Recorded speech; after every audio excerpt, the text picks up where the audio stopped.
County executive and the county council has cut the sheriff's budget by 10% right off the top, hypothetically.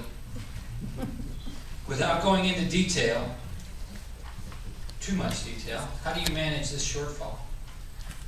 Well, thank you for that question, Steve, and I think it's a good question because it goes back to what I told you in my opening statement, that we have to have experience managing the budget. And we're going to have to deal with stuff like this. One thing I didn't get to mention, and it's going to relate to your question, is I was an entrepreneur as well. And when I say that is, I started a business from the ground up. And the business is still going today, I just don't own it. So I have a little experience, just not at this higher level. But one thing that we could do right off the bat is shift resources that we already have. In my opinion, that we have some resources that's not being utilized the way it should be. And we can take those and put them in different positions and give other people other responsibilities.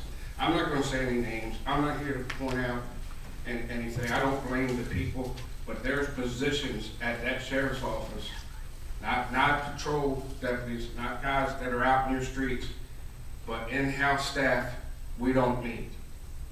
And I will cut those positions, and I will put that. That's one way that we can deal with having to cut the budget, because let's face it, I know that the county executive and the county council members want nothing but to have their county safe, but we're in tough economic times.